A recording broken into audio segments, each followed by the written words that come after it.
वृंदावन की सांझ ढल रही थी। सूरज की अंतिम किरणें यमुना पर पड़ रही थीं और उसी तट पर राधा चुपचाप बैठी थी। आंखें शांत थीं, लेकिन भीतर प्रेम का महासागर हिलोरें मार रहा था। वर्षों बीत चुके थे जब कृष्ण द्वारका चले गए थे और राधा वृंदावन में रह गई थी, बिना किसी शिकायत, बिना किसी उम्मीद के। उनका प्रेम मिलन से परे था। वह तो एक तप था, एक ध्यान था, एक समर्पण था। लेकिन आज कुछ अलग था। आज उनकी सांसें कह रही थीं कि अब समय पूरा हो चला है।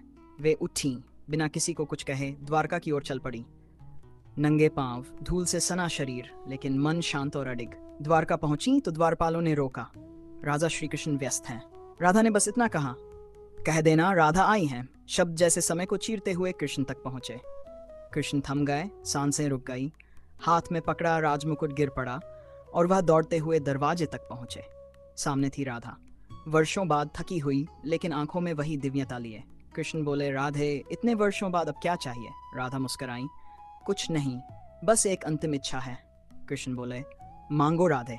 राधा ने कहा, मेरे जीवन की आखिरी घड़ी में मैं तुम्हारी बांसुरी की अंतिम धुन सुनना चाहती हूँ। कृष्ण मौन हो गए। वर्षों से जो बांसुरी उन्होंने छुई तक नहीं थी, उसे उठाया, आंखें बंद की और एक स्वर उभरा, गूंजता, कांपता, भावों से भरा, ऐसा कि वृंदावन का हर वृक्ष, हर पत्ता उस ध्वनि में डूब गया। राधा ने उस स्वर को सुना और उनके होंठों पर मुस्कान आई। फिर आंखें बंद हो गई और वहीं कृष्ण के चरणों में उन्होंने अपने प्राण त्याग दिए। वह क्षण जैसे सृष्टि का सबसे शांत क्षण था। कृष्ण कुछ पल स्तब्ध खड़े रहे, फिर धीरे से बांसुरी को देखा और उसे तोड़कर यमुना में प्रवाहित कर दिया। उसी दिन के बाद कृष्ण ने फिर कभी बांसुरी नहीं बजाई। यह राधा की मृत्यु नहीं थी, यह एक प्रेम का मोक्ष था, एक आत्मा का पूर्ण विलय। और उस दिन वृंदावन रोया नहीं, क्योंकि वहां सिर्फ शांति थी, वही शांति जो राधा के चेहरे पर थी। अगर इस कथा ने आपके हृदय को छू लिया हो तो नीचे कमेंट में लिखिए राधे राधे।